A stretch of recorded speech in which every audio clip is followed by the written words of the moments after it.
اعوذ باللہ من الشیطان الرجیم بسم اللہ الرحمن الرحیم۔ زکوٰۃ کے متعلق بہت سارے مسائل ہیں جن کا جاننا بہت ضروری ہے۔ کن لوگوں کو زکوٰۃ دی جاتی ہے اور کن کو نہیں، اور کن چیزوں پر زکوٰۃ دی جاتی ہے۔ کیا بہن بھائی کو زکوٰۃ دی جا سکتی ہے، اور کیا جو مکان کرائے پہ دیا ہو اس کی بھی زکوٰۃ دی جاتی ہے۔ اور بھی بہت سارے ایسے مسائل ہیں جن کا جاننا بہت ضروری ہے۔ اس لیے اگر آپ زکوٰۃ دینا چاہ رہے ہیں تو یہ ویڈیو آپ کے لیے ضروری ہے۔ نمبر 1، زکوٰۃ دینا فرض ہے، کیونکہ قرآن پاک میں بہت سی جگہ پر نماز اور زکوٰۃ کا حکم دیا گیا ہے، اور زکوٰۃ کا انکار کرنے والا کافر ہے۔ زکوٰۃ ادا نہ کرنے والے کو قیامت کے دن سخت عذاب دیا جائے گا۔ زکوٰۃ کا منکر جو زکوٰۃ ادا نہیں کرتا، اس کی نماز، حج اور روزہ بیکار ہے، اور جو لوگ اپنے مال سے زکوٰۃ ادا کرتے ہیں وہ قیامت کے دن ہر قسم کے خوف سے محفوظ ہوں گے۔ زکوٰۃ کی ادائیگی گناہوں سے کفارہ اور درجات کی بلندی کا بہت بڑا ذریعہ ہے۔ زکوٰۃ 4 چیزوں پر فرض ہے۔ نمبر 1، سونا چاندی، نمبر 2، مال تجارت، اور نمبر 3، زمین کی پیداوار، اور نمبر 4، جانور۔ زکوٰۃ کس پر فرض ہے؟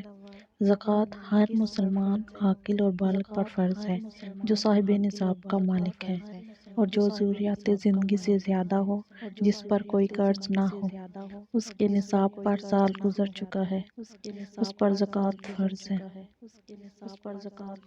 اور صاحب نصاب اس شخص کو کہتے ہیں جس کے پاس سونا، چاندی اور مال تجارت موجود ہو، اس شخص کو صاحب نصاب کہتے ہیں۔ اور اس کا جو مال ہے اس پر 1 سال گزر چکا ہو تو اس پر زکوٰۃ فرض ہوگی۔ اور زکوٰۃ کے لیے کتنا سونا ہے؟ زکوٰۃ کے لیے 7.5 تولے سونا ہونا چاہیے، اور اگر اس سے کم ہو تو اس پر زکوٰۃ فرض نہیں ہوگی۔ اور جو مکان کرائے پر دیا ہو، اگر اس کا دیا ہوا کرایہ جمع کرتے ہوئے نصاب پر پہنچ جائے، یعنی اس کی قیمت نصاب تک پہنچ جائے اور اس پر سال گزر جائے تو اس پر زکوٰۃ فرض ہوگی۔ دکان پر زکوٰۃ نہیں، لیکن جو کرایہ ہوگا سال بھر کا، اگر وہ نصاب تک پہنچ جائے تو اس پر زکوٰۃ فرض ہوگی۔ اور جو لوگ تاجر ہیں، دکاندار ہیں، اور ان کے پاس جو مال ہے اس کے سامان تجارت پر زکوٰۃ واجب ہے، اور بشرط یہ کہ وہ سامان کی قیمت نصاب تک پہنچ جائے اور اس پر 1 سال گزر جائے تو اس پر زکوٰۃ واجب ہوگی۔ دکان کے تمام مال کا حساب کر لیں اور اس کا 40واں حصہ زکوٰۃ نکالیں گے۔ اور اگر کوئی قرض ہو تو، یعنی کوئی ادھار دینا ہو یا لینا ہو، تو جو پیسے دینے ہوں گے وہ نکال کے، جو لینے ہوں گے وہ حصہ ڈال کے، اگر نصاب کے مطابق قیمت بن جائے، یعنی 52.5 تولے سونے کے برابر یا اس سے زیادہ ہو، تو اس مال پر زکوٰۃ واجب ہو جائے گی۔ رسول اکرم صلی اللہ علیہ وآلہ وسلم نے فرمایا، جو قوم زکوٰۃ سے انکار کرتی ہے اللہ تعالیٰ اسے بھوک اور قحط سالی میں مبتلا کر دیتا ہے۔ زکوٰۃ کی ادائیگی سے مال پاک ہو جاتا ہے۔ قرآن مجید میں جہاں نماز کا حکم آیا ہے وہاں عموماً زکوٰۃ کا بھی حکم آیا ہے۔ اللہ کے رسول صلی اللہ علیہ وآلہ وسلم نے فرمایا، اللہ نے زکوٰۃ اسی لیے فرض کی ہے کہ وہ تمہارے بقیہ مال کو پاک کر دے۔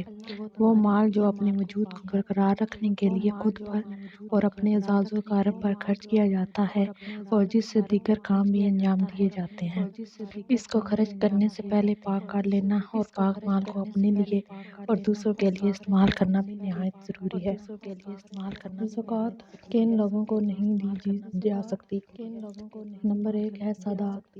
نمبر 2 پر اپنی ماں باپ کو زکوٰۃ نہیں دے سکتے، اور دوسرے رشتہ دار جن میں دادا، دادی، پوتا، پوتی اور نواسی وغیرہ کو زکوٰۃ نہیں دی جا سکتی۔ اور جن لوگوں کو زکوٰۃ دی جا سکتی ہے وہ یہ ہے، ان میں بہن، بھائی، چچا، پھوپھی، خالہ، ماموں، بہو، داماد، سوتیلا باپ، شوہر کی طرف سے سوتیلی اولاد اور بیوی کی طرف سے سوتیلی اولاد، ان کو زکوٰۃ دے سکتے ہیں۔ اگر مستحق ہیں تو۔ مزید اس طرح کی اسلامی معلومات اور اسلامک ویڈیوز کے لیے ہمارا چینل ضرور سبسکرائب کریں۔ جزاک اللہ۔